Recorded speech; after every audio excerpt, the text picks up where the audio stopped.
নামাজ শেষ হয়ে গেল। সাহাবীরা জিজ্ঞাসা করলেন, ইয়া রাসূলুল্লাহ, ইয়া হাবিবাল্লাহ, আপনি তিনবার আমিন আমিন আমিন বললেন, ইতিপূর্বে তো কখনো আমিন আমিন বলেন নাই, আজকে তিনবার আমিন আমিন বলার কারণটা কি একটু জানতে পারে? আল্লাহর নবী যখনই নামাজ শেষ হয়ে যেত, 5 ওয়াক্ত নামাজ শেষ করার পর মুসল্লির দিকে ঘুরে বসতেন। কিন্তু আমার দেশে দেখা যায় মাত্র 2 ওয়াক্ত নামাজে আমরা মুসল্লির দিকে ঘুরে বসি। কয় ওয়াক্তে? জোরে বলেন, কয় ওয়াক্তে? 1 ওয়াক্ত ফজর আর 1 ওয়াক্ত কি আসর। কিন্তু আল্লাহর নবী কয় ওয়াক্তে বসতেন? 5 ওয়াক্তে বসতেন। আল্লাহর নবী বললেন, ও আমার সাহাবীরা শোনো, আমি যখন মেম্বারের প্রথম ধাপে পা রাখি তখন জিবরিল আমিন আমার কাছে এসে হাজির। ডাক দিয়া বলে, ইয়া রাসূলুল্লাহ, ইয়া হাবিবাল্লাহ, যে ব্যক্তি পিতা মাতা উভয়কে পেল, অথবা শুধু পিতাকে পেল অথবা শুধু মাতাকে পেল, আর তাদের খেদমত করে জান্নাতে যেতে পারলো না, ওই ব্যক্তি ধ্বংস হয়ে যায়। আমি নবী তার কথাই সমর্থন করে বললাম আমিন। আমাদের সমাজে অনেকেই ছিল রমজান মাসে রোজা রাখে না, তারাবির নামাজ পড়ে নাই, কিন্তু ইফতারি বাদ দেয় না। ইফতারি কি করে নাই? কারণ কি? খাওন। কি খাওন? বাঙালি খাওনে পাগল। যদি খাওয়া পায়, বিশ্বাস করেন, ঘন্টার পর ঘন্টা বসে থাকবে, জায়গা থেকে উঠবে না।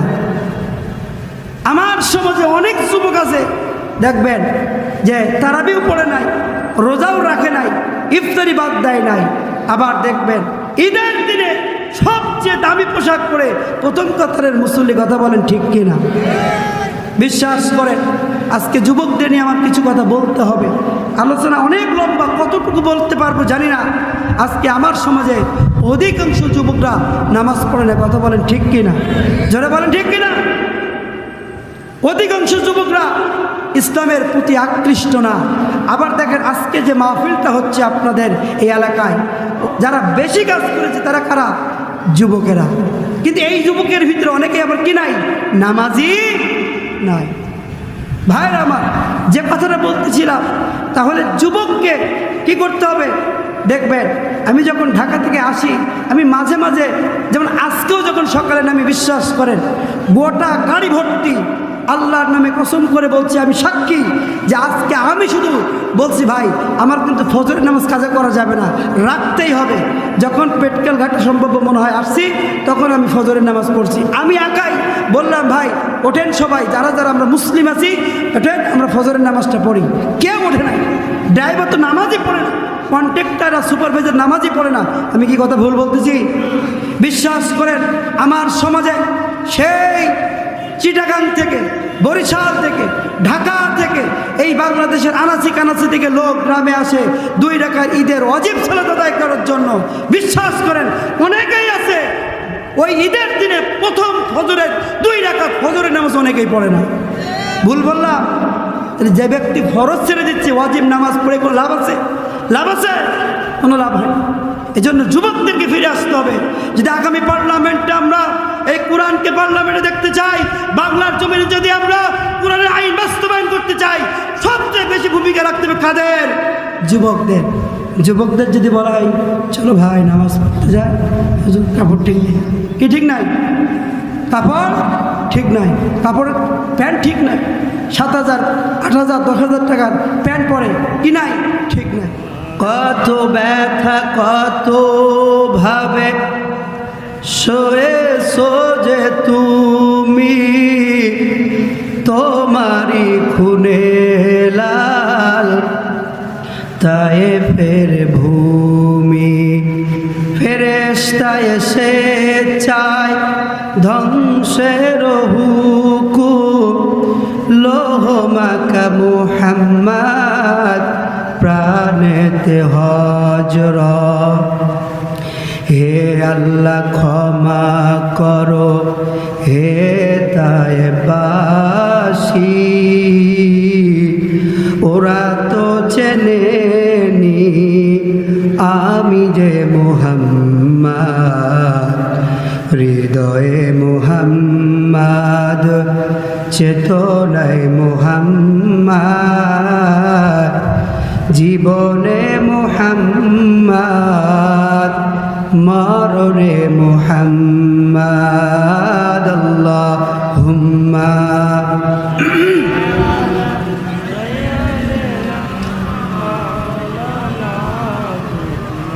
ওয়ালা আলি সাইয়্যিদিনা।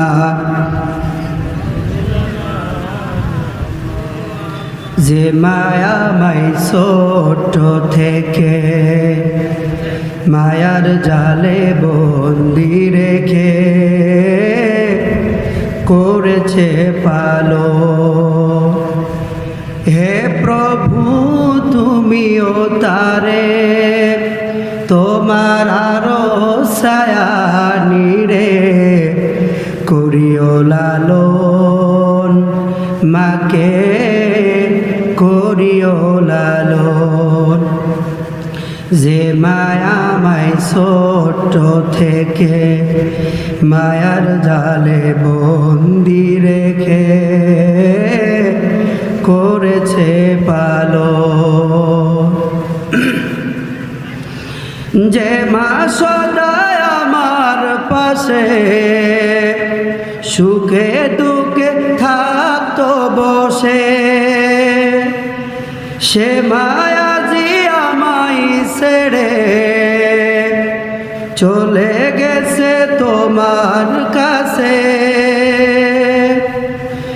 যে মা সদায় আমার পাশে সুখে দুঃখে থাকতো বসে, সে মায়াজি আমায় ছেড়ে চলে গেছে তোমার কাছে। হে প্রভু তুলেছি হাত, তুমি তারে দাও গো নাজাত, করে নাও আপন।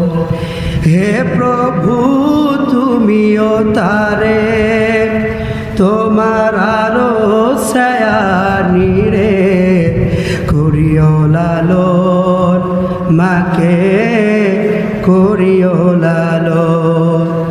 যে মায়াময় ছোট থেকে মায়ার জালে বন্দি রেখে করেছে পালন।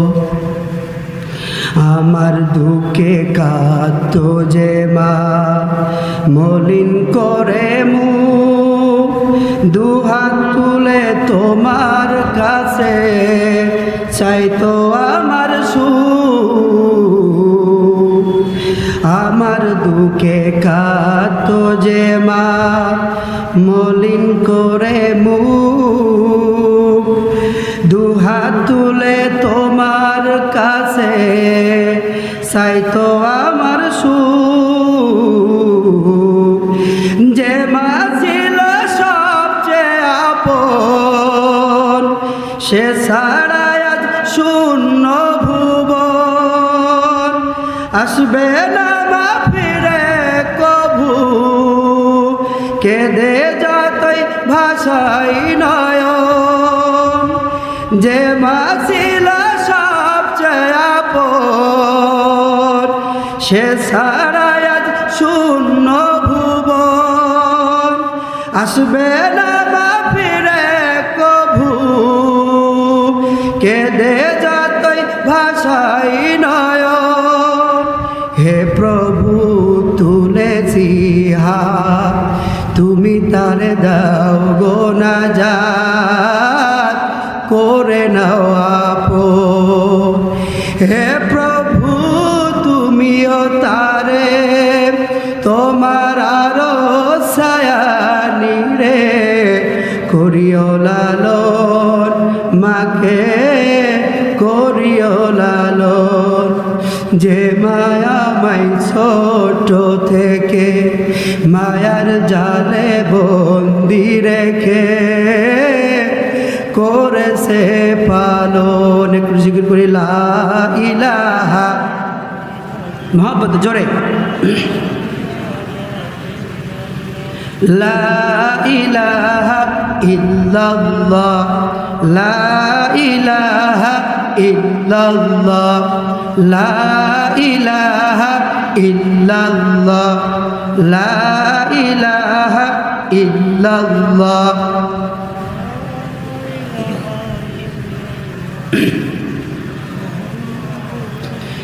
ला इलाहा इल्लल्लाह ला इलाहा इल्लल्लाह ला इलाहा इल्लल्लाह ला इलाहा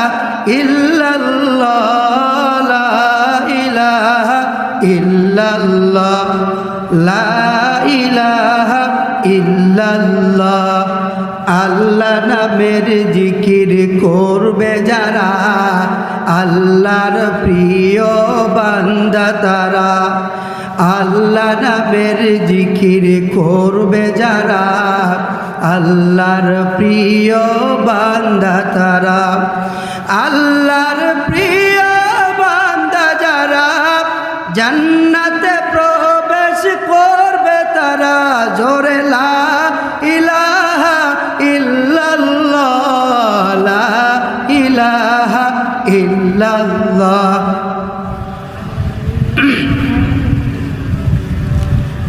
লা ইলাহা ইল্লাল্লাহ লা ইলাহা ইল্লাল্লাহ লা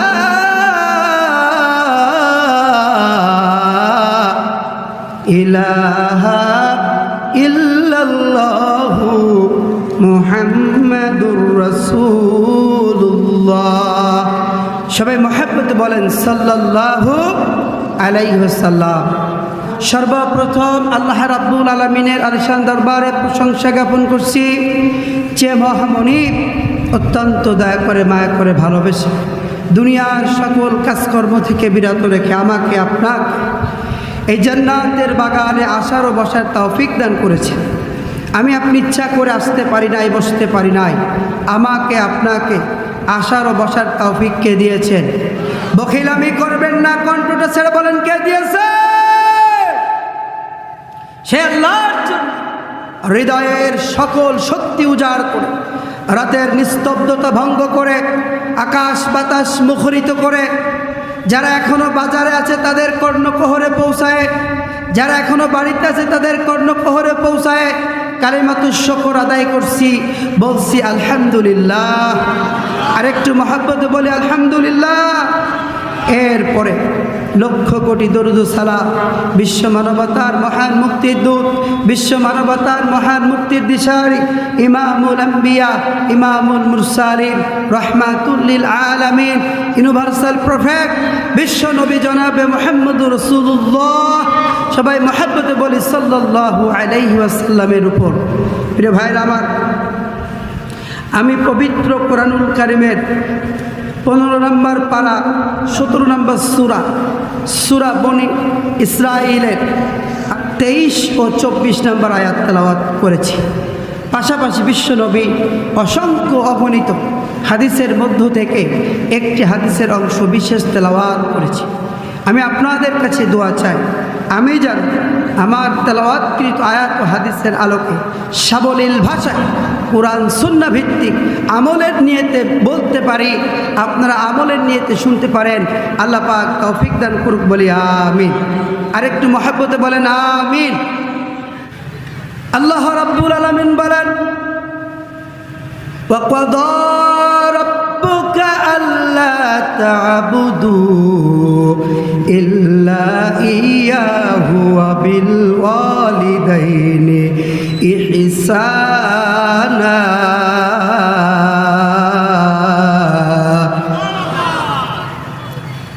তোমার প্রভুর পক্ষ থেকে অর্ডার হয়েছে, হুকুম হয়েছে, একমাত্র শুধুমাত্র কেবলমাত্র ইবাদত করবে তার ইবাদতের পরে তুমি তোমার পিতামাতার প্রতি ইহসান করবা। বলে আল্লাহু আকবার। বুঝে থাকলে বলেন তো, ইবাদত করতে হবে কার? আনুগত্য করতে হবে কার? বন্দেগী করতে হবে কার? সিজদা করতে হবে কার? নাকি পীরের পায়ে নাকি মাজারে বিশ্বাস করে? আজকে আমার সমাজে আমার দেশে অনেক মাজারে দেখা যায় হার হামেশায় সিজদা করা হয়। কথা বলেন ঠিক কিনা? জোরে বলেন ঠিক কিনা? দেখা যায় আমার সমাজে অনেক পীরের আবির্ভাব হয়েছে, একেবারে প্রকাশ্যে জনসম্মুখে মুরিদের কাছ থেকে সিজদা নিচ্ছে। কথা বলেন ঠিক কিনা? এখন বলেন, মানুষ হয়ে মানুষের পায়ে সিজদা করা, মানুষ হয়ে মাজারে সিজদা করা, এটা কি স্পষ্ট শিরক না? স্পষ্ট শিরক। আল্লাহ রাব্বুল আলামিন বলে, কোনো বান্দা যদি শিরক করে আমি শিরকের গুনাহ কোনোদিন ক্ষমা করব না। এছাড়া কোনো বান্দা যদি অন্যায় করে, অপরাধ করে, অন্য কোনো গুনাহ করে, আমি আল্লাহ ইচ্ছা করলে কি করব? মাফ করে দেব। আল্লাহ রাব্বুল আলামিন বলেন, ইন্নাল্লাহা লা ইয়াগফিরু আন ইউশরাকা বিহি ওয়া ইয়াগফিরু মা দুনা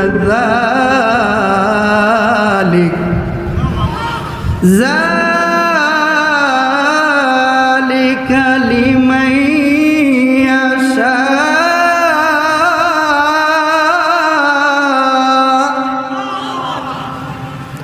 আল্লাহ রাব্বুল আলামিন বলেন, নিশ্চয় আল্লাহ তাআলা শিরকের গুনাহ ক্ষমা করবেন না। তাছাড়া যদি কোনো বান্দা কোনো গুনাহ করে আল্লাহ যাকে ইচ্ছা ক্ষমা করে দেবেন। বলেন আল্লাহু আকবার। তাহলে শিরকের গুনাহ আল্লাহ কি করবেন না? কিভাবে দেখবে? যদি সন্তান অসুস্থ হয়ে যায়, মা সাথে সাথে মাজারে মান্নত করে ফেলে। কি কথা ঠিক কি না? মাজারে মান্নত করা এটা স্পষ্ট শিরক। মাজারে মান্নত করা যাবে না, পীরের নামে মান্নত করা যাবে না। একমাত্র মান্নত করতে হবে কার নামে? জোরে বলেন কার নামে? আল্লাহর নামে। কিন্তু আমার মা বোনেরা এটা বোঝে না, না বুঝে কি করে? পীরের মাজারে সংসার ভালো চলে না, ভালো খেতেও পারে না। সন্তান যদি অসুস্থ হয়ে যায়, বিপদে যদি পড়ে যায়, দেখবেন সাথে সাথে মাজারে মান্নত করে বসে। কথা বলেন ঠিক কিনা? জোরে বলেন ঠিক কিনা? এই জন্য শিরকের গুনাহ আল্লাহ ক্ষমা করবেন না।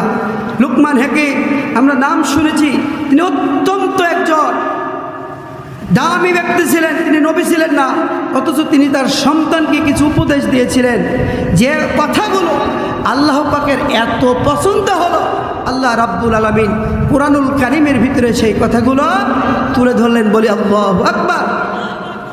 লুকমান হাকিম তার সন্তানকে ডেকে ডেকে বলতেছে, ইয়া বুনাইয়া লা তুশরিক বিল্লাহ, হে আমার কলিজার টুকরা সন্তান শোনো, লা তুশরিক বিল্লাহ, খবরদার খবরদার আল্লাহর সাথে শিরক করবা না।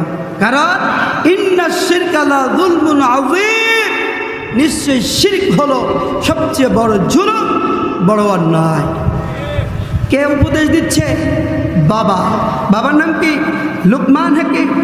এই লুকমান হাকিম তার সন্তানকে উপদেশ দিচ্ছে, খবরদার খবরদার বাবা, তুমি রবের সাথে কাউকে অংশীদার সাব্যস্ত করবা না, শিরিক করবা না, আল্লাহর সমকক্ষ কাউকে মনে করবা না।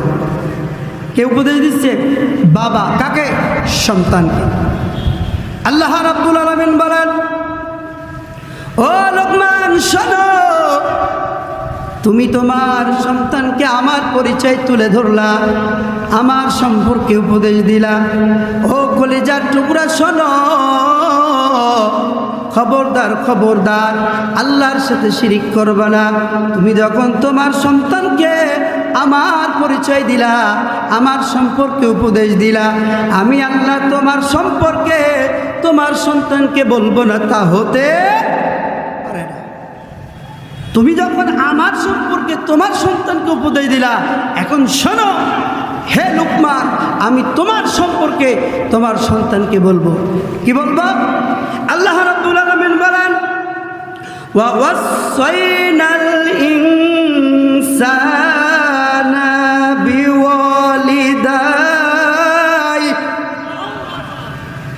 শোনো, আমি পৃথিবীর প্রত্যেক মানুষকে নির্দেশ দিয়েছি, অর্ডার করেছি, সে যেন তার পিতামাতার প্রতি ইহসান করে, সৎ ব্যবহার করে। কি করে? ইহসান করে, সৎ ব্যবহার করে। কেননা হামালাতুহু উম্মুহু ওয়াহানান আলা ওয়াহানি ওয়া ফিসালুহু ফি আমাইন। কারণ মা সন্তানকে কষ্টের পর কষ্ট করে গর্ভধারণ করে। বলেন তো, সন্তানকে গর্ভধারণ কে করে? জোরে বলতে হবে, কে করে? মা করে। কষ্টের পর কষ্ট করে গর্ভধারণ করে এবং পূর্ণ 2টি বছর দুগ্ধপান করায়। পূর্ণ 2টি বছর দুগ্ধপান করায়। এরপর আল্লাহ রাব্বুল আলামিন বলেন, আনিশকুরুলি ওয়ালি ওয়ালিদাইক। আল্লাহু আকবার।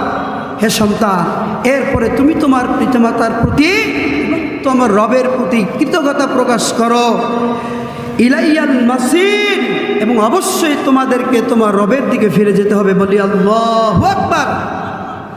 এজন্য আল্লাহ বললেন, হে লুকমান, তুমি যেমন তোমার সন্তানকে আমার পরিচয় দিয়েছো, আমি তোমার সম্পর্কে তোমার সন্তানকে তোমার পরিচয় দিয়েছি। বলে আল্লাহু আকবার। এজন্য শিরক অত্যন্ত মারাত্মক একটা জুলুম। এখন আপনারা বলবেন, হুজুর শিরক এমন কি মারাত্মক জুলুম, এমন কি মারাত্মক গুনাহ যা করলে আল্লাহ ক্ষমা করবে না? এখান থেকে 2-3 বছর আগে আমি ঢাকাতে একটা জায়গায় জুমা পড়িয়ে খাওয়ার জন্য যখন রুমের ভিতরে ঢুকলাম, একটা যুবক আসলো। যুবক এসে বলছে, হুজুর আপনি আজকে যে শিরক নিয়ে আলোচনা করেছেন, অত্যন্ত গুরুত্বপূর্ণ আলোচনা করেছেন। আমার মনে চায় আপনার কাছে একটা প্রশ্ন করব, আপনি যদি একটু বুঝাই বলতেন আমি খুব উপকৃত হতাম। আমি বললাম, আগে খাওয়া দাওয়া করে নেই, তুমি বসো, তারপরে বলো। খাওয়া দাওয়া শেষ করে বললাম, এবার বলো কি বলবা? বলছে, হুজুর শিরক যে সবচেয়ে বড় জুলুম, এটা আল্লাহ এই গুনাহটা ক্ষমা করবে না, এছাড়া সকল গুনাহ ক্ষমা করবে, আপনি একটু বুঝাই বলেন। আমি বললাম, যুবক শোনো, তুমি কি বিবাহ করেছো?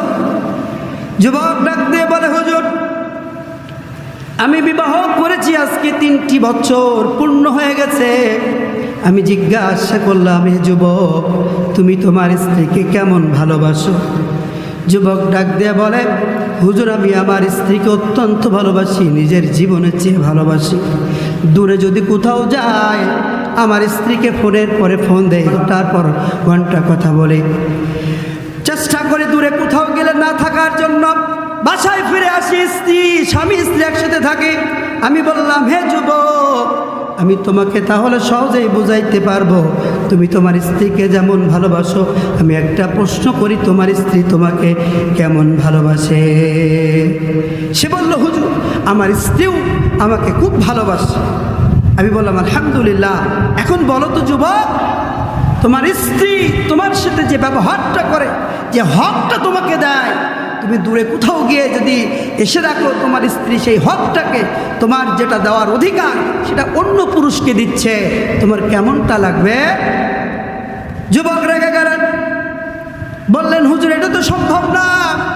আমার স্ত্রী যেটা আমাকে দেয়, এই একই হক একই অধিকার যদি কোনো পরপুরুষকে দেয়, আমার মাথায় তো রক্ত উঠে যাবে।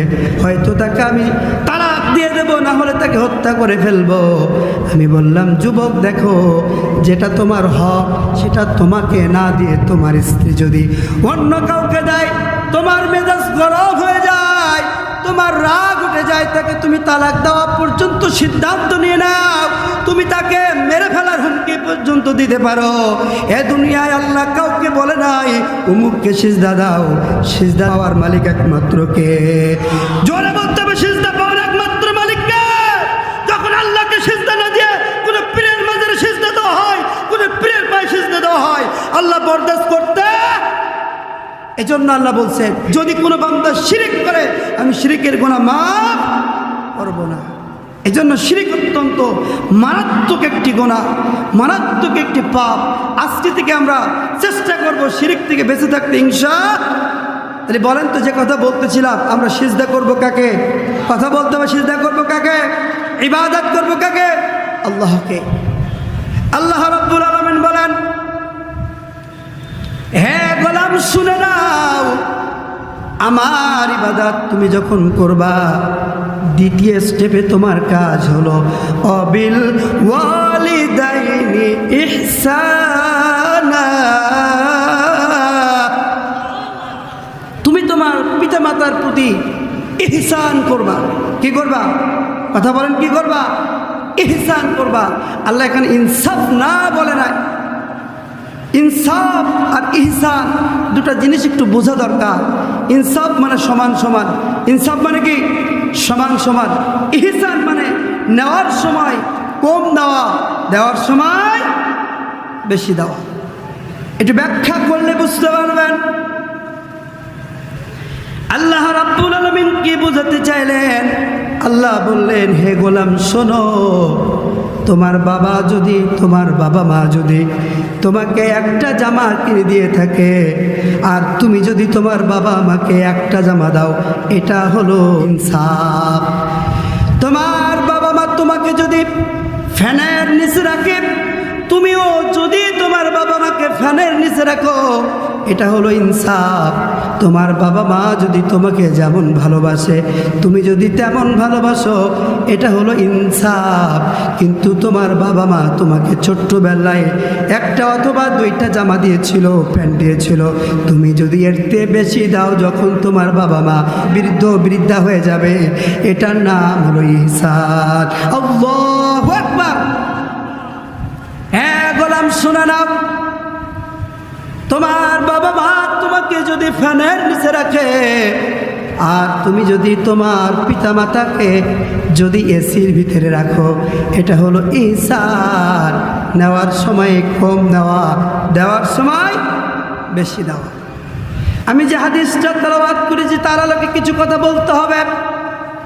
আল্লাহর নবী, বিশ্ব নবী রাহমাতুল লিল আলামিন নবী বলেন, রিদাল্লাহি ফি রিদাল ওয়ালিদাইন ওয়া সাখাতুল্লাহি ফি সাখাতিল ওয়ালিদাইন। পিতা মাতার সন্তুষ্টিতে প্রতিপালকের সন্তুষ্টি, আর পিতা মাতার অসন্তুষ্টিতে প্রতিপালকের অসন্তুষ্টি। এখন আমি আপনাদের কাছে একটা প্রশ্ন ছুড়ে দিতে চাই, আমরা কি কখনো চিন্তা করেছি বাবা মা আমাদের প্রতি স্যাটিসফাই আছে কিনা, সন্তুষ্ট আছে কিনা? কোনোদিন কি আমরা চিন্তা করেছি, জিজ্ঞাসা করেছি? জিজ্ঞাসা করেছি? করি নাই। বিশ্বাস করে বাংলার জমিনে প্রতিটি ঘরে এখন এই অবস্থা হয়ে গেছে যে বাবা মা থাকে হলো একটা ছোট্ট কুটিরে কামরায়, আর আমরা থাকি বড় বড় ঘরে। বাবা মা থাকে একটা ছোট্ট নর্মাল খাটে, আর আমরা থাকি দামি দামি সোফা সেটে। কথা বলেন ঠিক কিনা? খাট পালঙ্কে ঘরের ভিতরে পুরো অভাব নাই। আর হিসেব করে দেখেন বাবা মা থাকে একেবারে ছোট্ট কুটিরে। কথা বলেন ঠিক কিনা? এজন্য আল্লাহর নবী বলেন, হুমা জান্নাতুকা ওয়া হুমা নারুক। তোমার পিতা মাতা হলো তোমার জন্য জান্নাত, তোমার পিতা মাতা হলো তোমার জন্য জাহান্নাম। আল্লাহর নবী বলে, তোমার পিতা মাতা তোমার জন্য জান্নাত, তোমার পিতা মাতা তোমার জন্য জাহান্নাম। সাহাবীরা জিজ্ঞাসা করলেন, ইয়া রাসূলুল্লাহ, ইয়া হাবিবাল্লাহ, আমার পিতা মাতা আমার জন্য জান্নাত, আমার পিতা মাতা আমার জন্য জাহান্নাম, একটু বুঝায়া বলেন। আল্লাহর নবী বললেন, ও আমার সাহাবীরা শোনো, যদি তোমরা তোমাদের পিতা মাতার খেদমত করতে পারো, তাদেরকে সন্তুষ্ট করতে পারো, তাহলে আল্লাহ খুশি হইয়া তোমাদেরকে জান্নাত দেবে। আর যদি তোমরা তোমাদের পিতা মাতার খেদমত না করো, তাদেরকে স্যাটিসফাই না করতে পারো, এর বিনিময়ে আল্লাহ তোমাদেরকে জাহান্নাম দেবে। বলি নাউযুবিল্লাহ। আল্লাহর নবী, বিশ্ব নবী রাহমাতুল লিল আলামিন নবী এই মেম্বারে বসে, মসজিদের মেম্বারে বসে বয়ান করতেছে। হঠাৎ করে আল্লাহর নবী বললেন, আমিন আমিন আমিন। কয়বার বললেন? কথা বলেন, কয়বার বললেন? তিনবার। একটু জিকির করি, লা ইলাহা ইল্লাল্লাহ।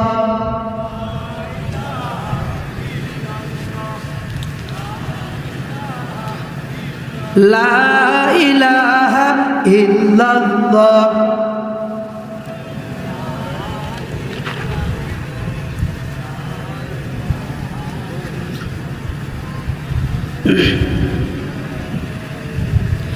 লা ইলাহা ইল্লাল্লাহ, লা ইলাহা ইল্লাল্লাহ।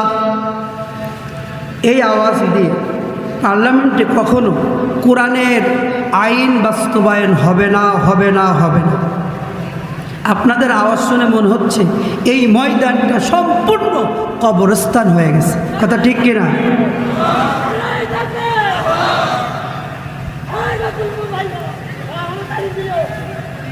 মুসলমান সিংহের জাত, মুসলমান বীরের জাত না। আল্লামা দেলোয়ার হোসেন সাইদি বলেছিল, বিড়ালের মতো 100 বছর বেঁচে থাকতে চায় না, সিংহের মতো 1 ঘন্টা বেঁচে থাকতে চায়। আজকে আমরা দেখছি মুসলমান পার্লামেন্টে কোরআনের আইন বাস্তবায়ন করতে চায়, আবার সত্য কথা বলে পুলিশ দেখলে জুতো দেওয়ার টাইম পায় না। এতগুলো মুসলমান আওয়াজ শুনে মনে হচ্ছে আমি কবরস্থানে আওয়াজ করতেছি। কথা ঠিক কিনা? আওয়াজ দেন না ভাই। আমরা কি বাস্তবায়ন করতে চাই না? আল্লাহর জমিনে আল্লাহর কোরআন বাস্তবায়ন হোক। কে কে চাই? 2 হাত তুলে আল্লাহকে দেখাই তো। লিল্লাহে তাকবীর, লিল্লাহে তাকবীর। মুসলমানের আওয়াজ হবে কিসের মতো? সিংহের মতো হবে, বাঘের মতো হবে। আরেকটা বিষয় হলো, আমরা হলাম সুন্দরবনের মানুষ, আমরা হলাম নির্যাতিত, নিষ্পেষিত, আমরা হলাম অবহেলিত। এই সাতক্ষীরা জনপদের মানুষ কথা বলেন ঠিক কিনা? বিশ্বাস করে এমন একটা সময় ছিল যখন আমি আপনি রাতের অন্ধকারে বাড়িতে থাকতে পারতাম না। রাতের অন্ধকারে আনাচে কানাচে কতদের রাত কেটে গেছে তার কোনো নির্দিষ্ট ইয়াদ মেয়াদ নাই। কথা বলেন ঠিক কিনা? আজকে বাংলাদেশ যারা বলেছিল 2041 সাল পর্যন্ত বাংলাদেশ তাদের দখলে থাকবে, কিন্তু আল্লাহর ধরা বড় ধরা। কথা বলেন ঠিক কিনা? আল্লাহ এমন ধরা ধরল, কোরআনের পাখি বলেছিল এমন একটা সময় আসবে যে সময় তোমরা পালানোর জন্য ইন্দুরের গর্ত পর্যন্ত খুঁজে পাবে না। বিশ্বাস করেন পৃথিবীতে এমন কোনো রেকর্ড এখনো পর্যন্ত হয়নি। এমপি, মন্ত্রী, জেলা বেলা সহ একেবারে যতগুলো নেতা নেত্রী কর্মী আছে সব শুধু দেশ ছেড়ে পালাইছে। এখন স্বাধীন উন্মুক্ত আমরা কোরআনের কথা বলবো স্বাধীনভাবে। বাধা দেওয়ার কে আছে? যদি কেউ বাধা দেয় বিশ্বাস করেন কোরআন দিয়ে তার মোকাবেলা করা হবে। কথা বলেন ঠিক কিনা? এই জন্য সকলের কাছে অনুরোধ থাকবে, কোরআনের আওয়াজ, কোরআনের আইন, কোরআনের শাসন দেখতে চাই বাংলার জমিনে আগামী পার্লামেন্টে। কাকে 2 হাত তুলে আল্লাহকে দেখায় দেয়। তাকবীর দেন, একজন তাকবীর দেন।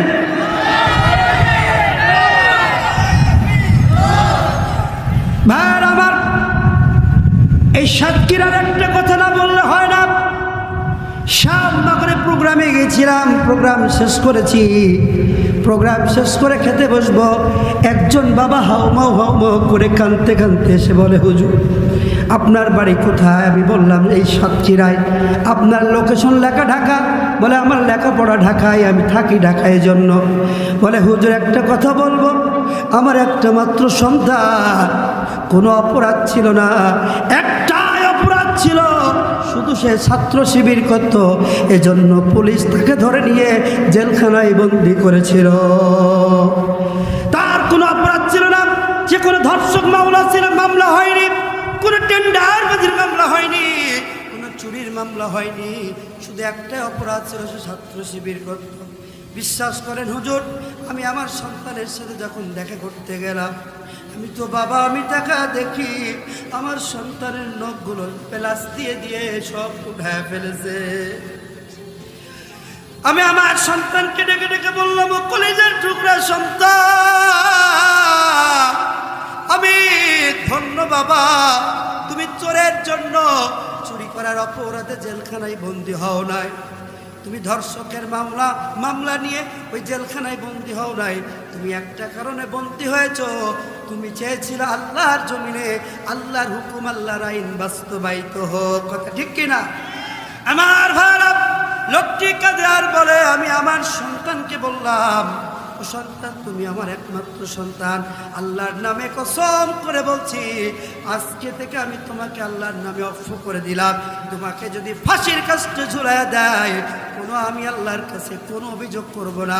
কাল হাসরের ময়দানে আল্লাহ যদি আমাকে উঠায় আর বলে, ও আব্দুর রহমান, ও আব্দুস সত্তার আব্দুল গফফার, তোর সন্তানকে তুই ইসলামের জন্য কুরবানি করে দিয়েছিলি, এজন্য তোর জীবনের গুনাহ সব আমি মাফ করে দিলাম।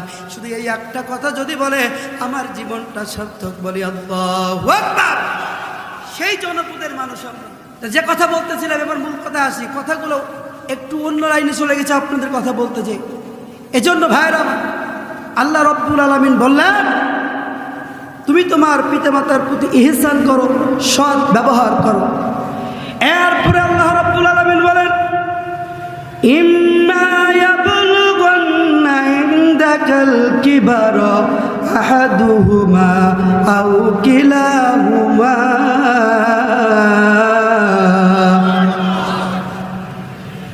তোমার পিতামাতা একজন অথবা উভয়জন যদি তোমাদের কাছে বার্ধক্যে উপনীত হয়, তাহলে তাদের ব্যাপারে তোমরা এমন একটা শব্দ ব্যবহার করো না, ফালা তাকুল্লাহুমা উফ, শব্দ পর্যন্ত ব্যবহার করো না। বিশ্বাস করে আজকে আমার সমাজে যুবক ভাইদেরকে বলছি, যুবক দিলের কাল লাগায় কথাগুলো শুনতে হবে। আজকে অনেক যুবক দেখেছি বিবাহ করে, বিবাহ করার আগ পর্যন্ত মার কাছে সে নয়নের মণি থাকে, ঠিক না হুজুর? নয়নের মণি থাকে। বিবাহ যখন করে ফেলে, আমি বাস্তব কথা বলতেছি, মিলাই নেবেন আপনারা। বিবাহ করার পরে এখন দেখেন বউয়ের সাথে আর মায়ের একটু ঝগড়াঝাটি হয়ে যায়, যায় কি যায় না? এখন দেখা যায় বউয়ের কারণে কি মার সাথে খারাপ ব্যবহার করে, কি করে না? কর্কশ ভাষায় কথা বলে, কি বলে না? এখন অনেক সময় দেখা যায় পেপার পত্রিকায় অনেক কুলাঙ্গার সন্তান আছে যে বাবা মার গায়ে পর্যন্ত হাত ধরে কথা বলেন, ঠিক কিনা? এজন্য খুব সাবধান। আমি আমার মা বোনদেরকে এখানে কিছু কথা বলবো। আপনি যখন আপনার বাবার বাড়িতে ছিলেন, আপনার বাবাকে মাকে যেমন আপনি বাবা মা বলে মনে করতেন, আপনি যখন শ্বশুর বাড়িতে আসবেন আপনার শ্বশুরকে আর শাশুড়িকে তেমনই বাবা মা মনে করবেন। দেখবেন কোনোদিন ঝগড়া হবে কি হবে? হবে না। সেমভাবে আমি বলবো, যারা শাশুড়ি আছেন আপনার মেয়েকে যেমন মেয়ে মনে করেন, সেম বৌমাকেও কি মনে করতে হবে? মেয়ের মতো মনে করতে হবে। তাহলে আমি আমার মা বোনদেরকে বলবো, খবরদার, সাবধান, সাবধান বোনেরা। শাশুড়িকে শাশুড়ি না মনে করে মা মনে করো, শ্বশুরকে শ্বশুর না মনে করে বাবা মনে করো। দেখবা অবশ্যই সংসারে রহমত আর বরকতে পরিপূর্ণ করে দেবে কে? জোরবান করে দেবে কে? আল্লাহ। এজন্য ভাইরা আমার, আলোচনা দীর্ঘায়িত করা যাবে না, সময় আস্তে আস্তে ঘনিয়ে আসতেছে। আল্লাহর নবী, বিশ্ব নবী, রহমাতুল লিল আলামিন নবী বলেন, ও পৃথিবীর মানুষ শুনে রাখো, তোমাদের পিতামাতা অর্থাৎ তোমাদের মাতার পায়ের নিচে তোমাদের জান্নাত। পিতামাতাকে যারা খেদমত করবে, পিতামাতার কথা যারা শুনবে, তাদেরকে জান্নাতের গ্যারান্টি কে দিয়েছেন? জোরে বলেন, কে দিয়েছেন? যে কথা বলতেছিলাম, আল্লাহর নবী, বিশ্ব নবী, রহমাতুল লিল আলামিন নবী এই মেম্বারে বসে আমিন আমিন আমিন বলছিলেন, মনে আছে তো? কয়বার বলছিলেন? হচ্ছে না কথা, জোরে বলেন, কয়বার বলছিলেন? 3 বার। নামাজ শেষ হয়ে গেল, সাহাবীরা জিজ্ঞাসা করলেন, ইয়া রাসূলুল্লাহ, ইয়া হাবিবাল্লাহ, আপনি 3 বার আমিন আমিন আমিন বললেন, ইতিপূর্বে তো কখনো আমিন আমিন বলেন নাই, আজকে 3 বার আমিন আমিন বলার কারণটা কি একটু জানতে পারি? আল্লাহর নবী যখনই নামাজ শেষ হয়ে যেত, 5 ওয়াক্ত নামাজ শেষ করার পর মুসল্লির দিকে ঘুরে বসতেন। কিন্তু আমার দেশে দেখা যায় মাত্র 2 ওয়াক্ত নামাজে আমরা মুসল্লির দিকে ঘুরে বসি। কয় ওয়াক্তে? জোরে বলেন, কয় ওয়াক্তে? 1 ওয়াক্ত ফজর আর 1 ওয়াক্ত কি আসর। কিন্তু আল্লাহর নবী কয় ওয়াক্তে বসতেন? 5 ওয়াক্তে বসতেন। আল্লাহর নবী বললেন, ও আমার সাহাবীরা শোনো, আমি যখন মেম্বারের প্রথম ধাপে পা রাখি, তখন জিবরিল আমিন আমার কাছে এসে হাজির। ডাক দিয়া বলে, ইয়া রাসূলুল্লাহ, ইয়া হাবিবাল্লাহ, যে ব্যক্তি পিতা মাতা উভয়কে পেল, অথবা শুধু পিতাকে পেল, অথবা শুধু মাতাকে পেল, আর তাদের তাদের খেদমত করে জান্নাতে যেতে পারলো না, ওই ব্যক্তি ধ্বংস হয়ে যায়। আমি নবী তার কথাই সমর্থন করে বললাম আমিন। যে ব্যক্তি পিতাকে পেল অথবা মাতাকে পেল অথবা উভয়কে পেল আর তাদের খেদমত করে আল্লাহর জান্নাতে যেতে পারলো না, তাদের তখন জিবরাইল আমিন বলে ইয়া রাসূলুল্লাহ, ইয়া হাবিবাল্লাহ, যে ব্যক্তি পূর্ণ একটি মাস রমজান পেল আর রমজান মাসে রোজা রাখার পরে বা তার জীবনের গুনাহগুলো আল্লাহর কাছ থেকে ক্ষমা করে নিতে পারলো না, ওই ব্যক্তি জাহান্নামী হয়ে যাক, ধ্বংস হয়ে যাক। আমি বিশ্বনবী বললাম আমিন। অথচ আমরা কিছুদিন আগে রমজান শেষ করেছি। বিশ্বাস করেন, প্রাসঙ্গিক তাই কিছু কথা বলছি। আমাদের সমাজে অনেকেই ছিল রমজান মাসে রোজা রাখে না, তারাবির নামাজ পড়ে নাই, কিন্তু ইফতারি বাদ দেয় নাই। ইফতারি কি করে নাই? কারণ কি? খাওন। কি খাওন? বাঙালি খাওনে পাগল। যদি খাওয়া পায়, বিশ্বাস করেন ঘন্টার পর ঘন্টা বসে থাকবে, জায়গা থেকে উঠবে না। আমার সমাজে অনেক যুবক আছে, দেখবেন যে তারাবিও পড়ে নাই, রোজাও রাখে নাই, ইফতারি বাদ দেয় নাই। আবার দেখবেন ঈদের দিনে সবচেয়ে দামি পোশাক পরে প্রথম কাতারের মুসল্লি। কথা বলেন ঠিক কিনা? বিশ্বাস করেন আজকে যুবকদের নিয়ে আমার কিছু কথা বলতে হবে। আলোচনা অনেক লম্বা, কতটুকু বলতে পারবো জানি না। আজকে আমার সমাজে অধিকাংশ যুবকরা নামাজ পড়ে না। কথা বলেন ঠিক কিনা? জোরে বলেন ঠিক কিনা?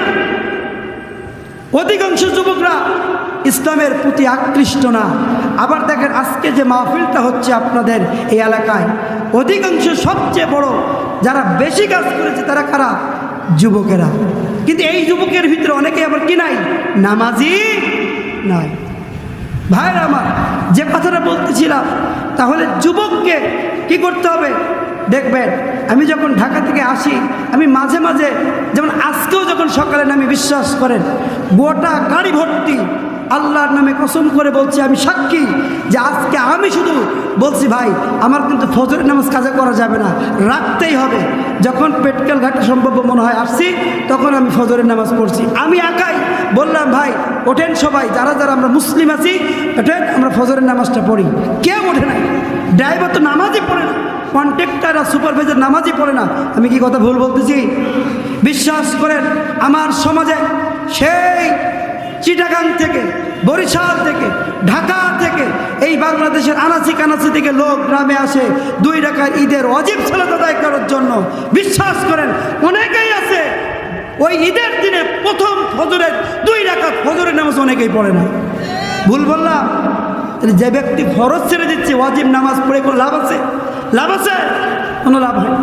এই জন্য যুবকদেরকে ফিরে আসতে হবে।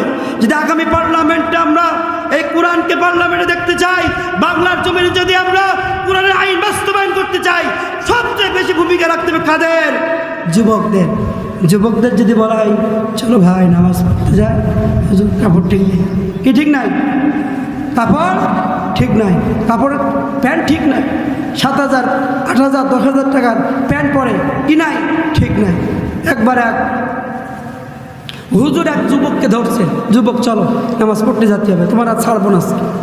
হুজুর নামাজ পড়তে যে যাবো, আপনি যান আমি আসতেছি। না, তুমি প্রত্যেক তারিখ এই কথা বলো, আজকে তোমাকে আমি ধরে নিয়ে যাবো।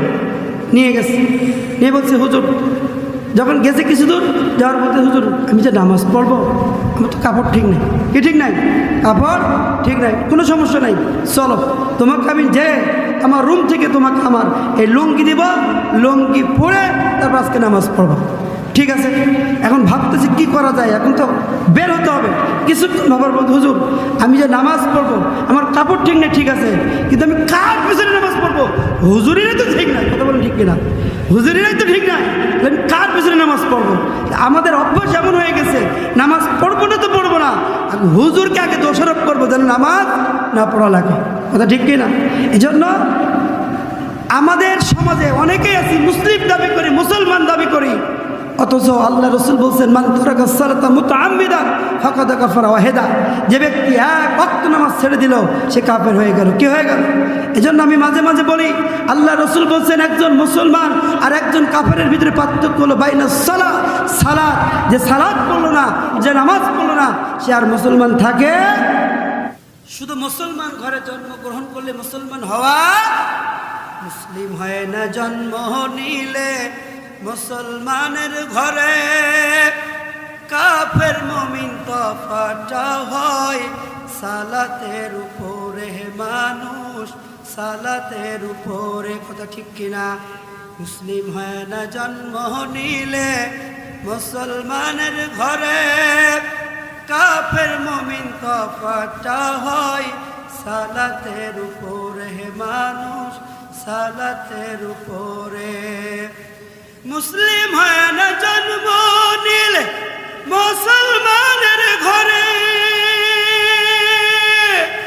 কাফের মুমিন তফাৎটা হয় সালাতের উপরে। এই জীবনে সালাত যেন, এই জীবনে নামাজ যেন না হয় তোমার কাজা,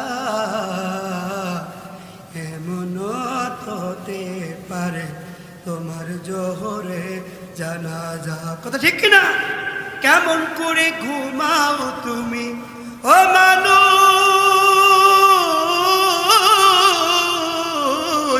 কেমন করে ঘুমাও তুমি ফজর করে কাজা, এমনও তো হতে পারে তোমার জোহরে জানাজা। কথা ঠিক কিনা? বেনামাজি লাশ কবরে রাখিবে যখন, মাটির চাপাই বুকের পাজর ভাঙবে রে তখন, মানুষ ভাঙবে রে তখন। বেনামাজি লাশ কবরে রাখিবে যখন, মাটির চাপাই বুকের পাজর ভাঙবে রে তখন, মানুষ ভাঙবে রে তখন। বেনামাজি লাশ কবরে রাখিবে যখন, মাটির চাপাই বুকের পাজর ভাঙবে রে তখন। ওরে বিষাক্ত ওই সাপের সবল, বিষাক্ত ওই সাপের সবল বেনামাজির সাজা, এমনও তো হতে পারে তোমার জোহরে জানাজা। ঠিক কিনা? কত মানুষ ফজরের নামাজ না পড়ে ঘুমায় থাকে, বিশ্বাস করে জোহরের নামাজ, জোহরের সময় জানাজা হয়েছে, আমি পার্সোনালভাবে জানাজা পড়িয়েছি, এরকম অনেকের। আপনি ফজরের নামাজ পড়লেন না, ঘুমায় থাকলেন, জোহরে যে আপনার জানাজা হতে পারে, এটা কি সত্য না মিথ্যা? তাহলে কি নামাজ ছেড়ে দেওয়া যাবে? প্রিয় ভাইয়ের আমার, আলোচনার দীর্ঘায়িত করবো না, মূল আলোচনায় ফিরে আসবাম। আল্লাহ রাব্বুল আলামিন বললেন তুমি তোমার পিতামাতার সাথে এমন আচরণ করো না, এমন কথা বলো না যারা কষ্ট পায় শব্দটা পর্যন্ত মুখ দিয়ে বের হয়ে যায়। এরপর আল্লাহ রাব্বুল আলামিন বলেন ওয়ালা তানহারহুমা,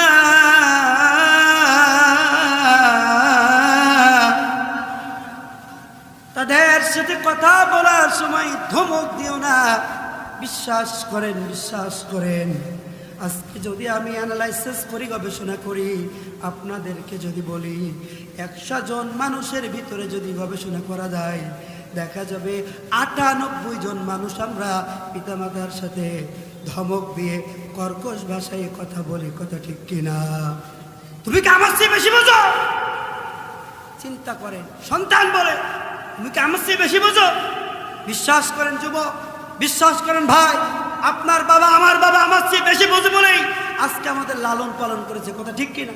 যদি আমাদের চেয়ে বেশি না বুঝতো, যে মা আমাকে আপনাকে গর্ভধারণ করেছে, কষ্টের পরে কষ্ট করে 2-2.5 বছর দুগ্ধপান করাইছে, যদি জানতো এই কুলাঙ্গার বড় হয়ে আমাকে খেতে দিবে না, বড় কথা শুনে আমাকে কষ্ট দিবে, বিশ্বাস করেন যেদিন ভূমিষ্ঠ হয়েছে ওই দিন গলা চেপে মেরে ফেলতে। কথা বলেন ঠিক কিনা? আজকে বাবা মা আমার চেয়ে বেশি বোঝে বলে আজকে বাবা মা আমাকে লালন পালন করেছে, নিজেরা ভালো না খেয়ে আমাকে খাওয়াইছে, নিজেরা লেখাপড়া জানে না আমাকে আপনাকে লেখাপড়া শিখাইছে। ও সন্তান, তুমি কিভাবে বলো তুমি কি আমার চেয়ে বেশি বুঝো? কিভাবে বলো তুমি? এটা বলা যাবে? জোরে বলেন, বলা যাবে? বলা যাবে। ভাই আমার, এজন্য বাবা মা এত একটা বড় দামি সম্পদ, বাবা মার ঋণ কোনোদিন শোধ করা যাবে না। আল্লাহর নবীর কাছে একজন সাহাবী এসে বলে, ইয়া রাসূলুল্লাহ, ইয়া হাবিবাল্লাহ, খেদমত করবো কার? আল্লাহর নবী বলেন, উম্মুকা, তোমার মায়ের। সুম্মা মান, এরপরে কার? আল্লাহর নবী বলেন, উম্মুকা, তোমার মায়ের। এরপরে সাহাবী জিজ্ঞাসা করলেন, এরপরে কার? আল্লাহর নবী বলেন, উম্মুকা, তোমার মায়ের।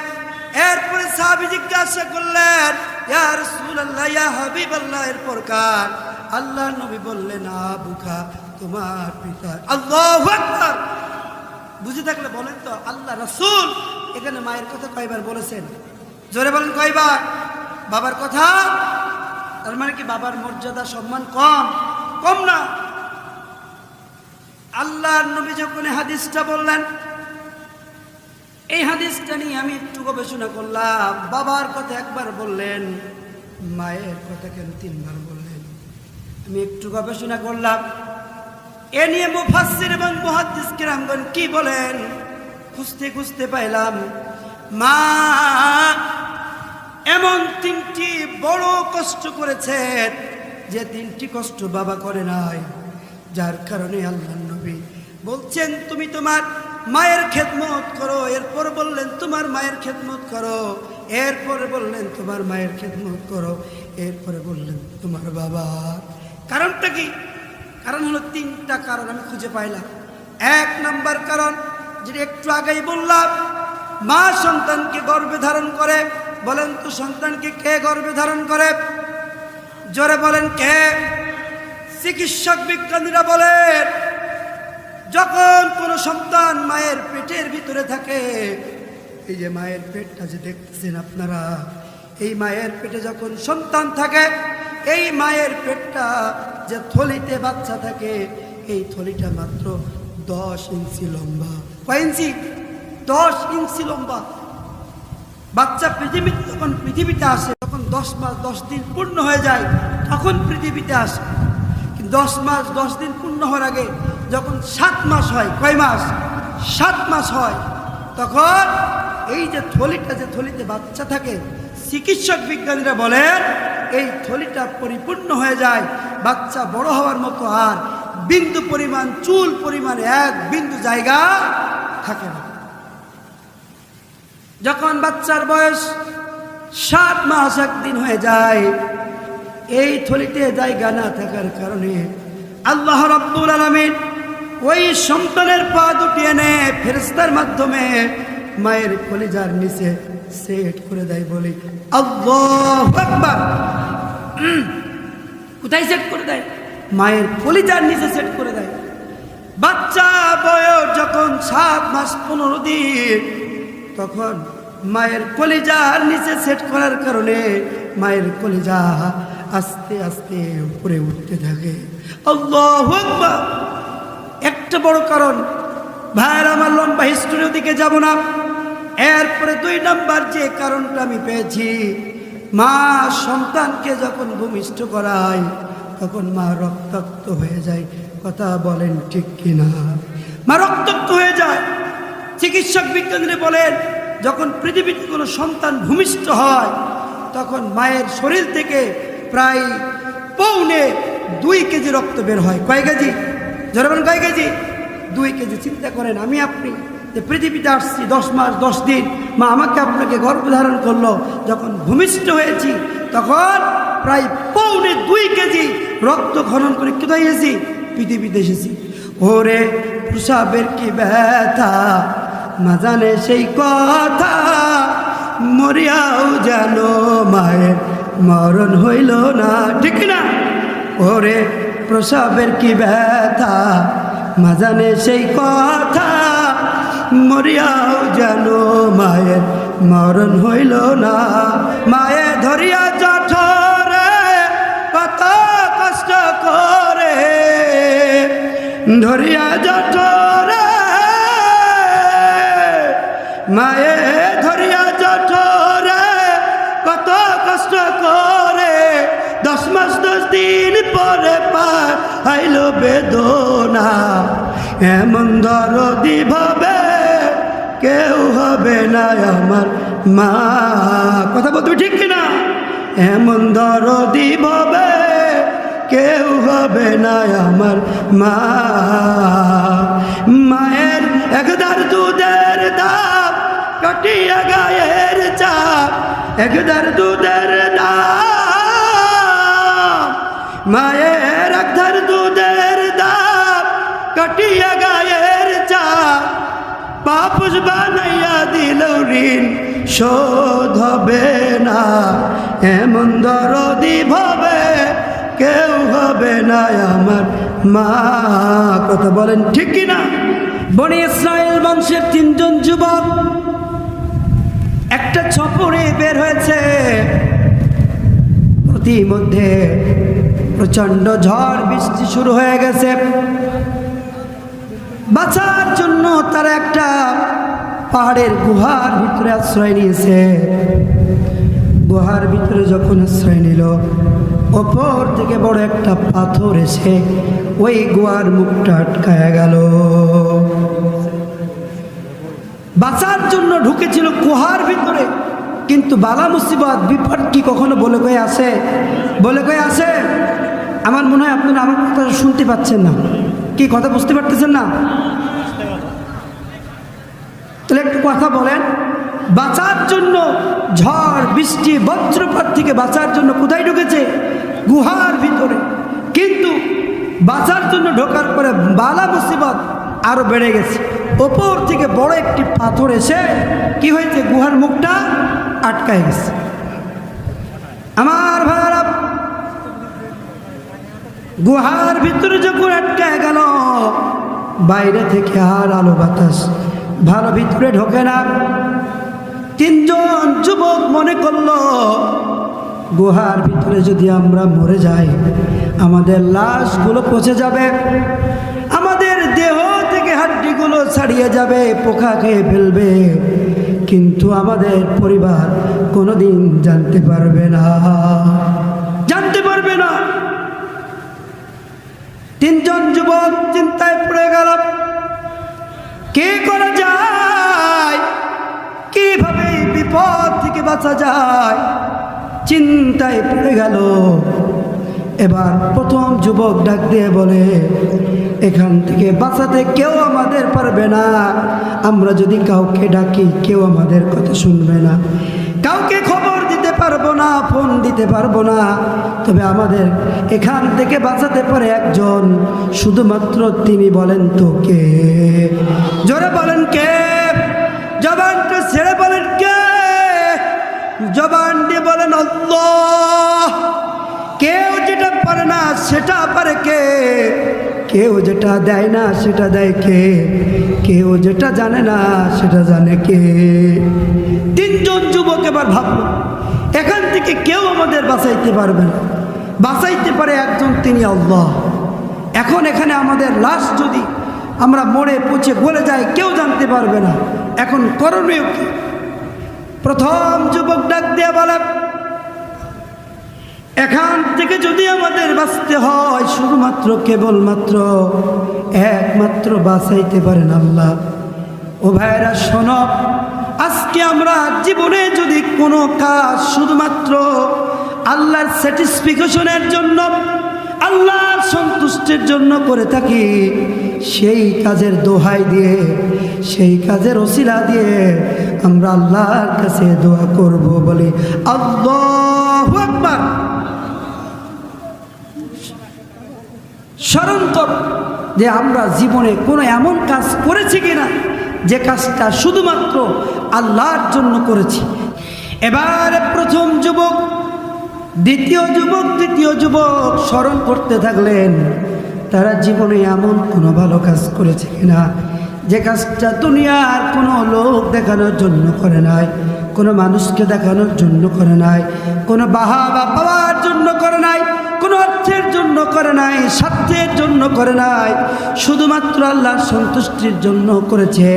হঠাৎ করে প্রথম যুবকের এমন একটা কাজের কথা মনে পড়ে গেল। প্রথম যুবক বলে, ভাইরা আমার এমন একটা কাজ আমি করেছিলাম যে কাজটা দুনিয়ার কোনো মানুষের জন্য করি নাই, কোনো মানুষের দেখানোর জন্য করি নাই, কোনো মানুষের সন্তুষ্টির জন্য করি নাই, শুধুমাত্র আল্লাহর সন্তুষ্ট জন্য করেছিলাম।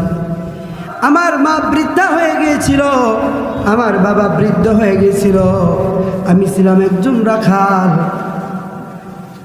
আমি ছাগল, ভেড়া, দুম্বা, উট, মেষ এগুলোকে পালন করতাম, দেখভাল করতাম, এগুলো থেকে দুধ দহন করতাম, এগুলো বাজারে বিক্রি করে আমার সংসার চালাতাম। আমি এগুলো বাসায় নিয়ে সর্বপ্রথম আমি আমার মাকে খাওয়াতাম, এরপরে আমার সন্তানদের খাওয়াতাম, এরপরে আমি আমার বিবি খাইতাম, এরপরে এভাবে আমাদের জীবন চলতো। কিন্তু একদিন দুধ দহন করে বাসায় যাইতে দেরি হয়ে যায়, যাওয়ার পরে দেখি আমার মা বাবা ঘুমায় যায়, আমার সন্তানগুলো ক্ষুধার্ত আমার কাছে বারবার বলে, ও বাবা দুধ দাও, আমরা প্রচণ্ড ক্ষুধার্ত তৃষ্ণার্ত, দুধ দাও, দুধ খাওয়ার পরে আমাদের ক্ষুধা নিবারণ করব। আমি ভাবলাম প্রতিদিন আমার বাবাকে আমার মাকে দুগ্ধ পান করানোর পরে সন্তানদের খাওয়াই, এরপরে আমি আর আমার বিবি খাই। আজকে আমার বাবা মা ঘুমায় গেছে, তাদেরকে ডাকলে তারা কষ্ট পাবে। আমার বাবা মা যতক্ষণ তাদেরকে দুগ্ধ পান না করাইতে পারবো ততক্ষণ আমার সন্তানদেরকে দুগ্ধ দিব না, আমার বিবিকেও দিব না, আমিও খাবো না। কিন্তু আমার সন্তানগুলো কলিজার টুকরা সন্তানগুলো ক্ষুধার যন্ত্রণা সহ্য করতে না পেরে মাটিতে গোড়াগড়ি দেয়, ছটপট ছটপট করে ক্ষুধার যন্ত্রণা সহ্য না করতে পেরে ঘুমায়া যায়। এরপরে আমার মা আমার বাবার ঘুম ভেঙে যায়, আমি আমার বাবা মাকে আগে দুগ্ধ পান করাই, এরপরে আমার সন্তানদেরকে দুগ্ধ পান করাই ঘুম থেকে জাগ্রত করিয়া, এরপরে আমি আমার বিবিকে আর আমি দুধ পান করেছি। যুবক ডাক দিয়ে বলে, এই কাজটা শুধুমাত্র লোক দেখানোর জন্য না, আল্লাহর সন্তুষ্টির জন্য করেছি। আল্লাহকে ডাক দিয়ে বলে, আল্লাহ এই কাজটা দুনিয়ার কোনো মানুষের জন্য করি নাই, শুধুমাত্র আপনার সন্তুষ্টির জন্য করেছি। যদি এই কাজটা আপনি খুশি হয়ে যান, আমার প্রতি সন্তুষ্ট হয়ে যান, এই বিপদ থেকে আপনি আমাদেরকে বাঁচান।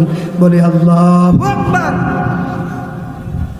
দেখেন গর্তটার ভিতরে আলো বাতাস প্রবেশ করতেছিল না, ওখানে ছিল অন্ধকার, আবার পাথরের অন্ধকার, আবার মনে করেন জঙ্গলের ভিতরে পাহাড়ের একটা ব্যাপার ছিল। যখন দোয়া করলো আল্লাহ সুবহানাহু ওয়া তাআলা এই যুবকের দোয়া কবুল করে 1/3 পাথর সরাই দিল। বলি আল্লাহু আকবার। দেখেন আমাদের এমন কোনো কাজ করতে হবে যে কাজ করলে আল্লাহ খুশি হয়, আল্লাহ পাকের স্যাটিসফিকেশন অর্জন করা যায়, এমনভাবে আমাদের কাজগুলো করতে হবে। বিশ্বাস করেন যখন আমরা দোয়া করব, দোয়ায় যদি ভালো ভালো কাজের ওসিলা দেওয়া হয়, দোয়া কবুল করে নেয় কে? যারা বলেন কে? আমার ভাইরা, দ্বিতীয় যুবক আল্লাহর কাছে দোয়া করলেন, আল্লাহ আমি জীবনে কত ভালো কাজ করেছি কিনা মনে পড়ে না, তবে জীবনে একটি ভালো কাজ আমি করেছিলাম, সেই কাজটি শুধু আপনার সন্তুষ্টির জন্য। আমার একটা চাচাতো বোন ছিল, আমি আমার চাচাতো বোনকে খুব ভালোবাসতাম, সব সময় আমার কাছে পাইতে চাইতাম, কিন্তু আমার চাচাতো বোন আমাকে শর্ত দিয়ে দেয়, ভাই তুমি যদি আমাকে পেতে চাও তাহলে আমাকে অনেক অর্থ আর সোনা দানা গহনা দিতে হবে, অনেক অর্থ দিতে হবে, সোনা দানা আর গহনা দিতে হবে। আমি আমার এই চাচাতো বোনটাকে পাওয়ার জন্য মরিয়া হয়ে পড়লাম এবং আমি অর্থ উপার্জনের জন্য বের হয়ে পড়লাম। একটা বছর কঠিন এবং কঠোর পরিশ্রম করার পরে অনেক অর্থ, অনেক সম্পদ পাইলাম।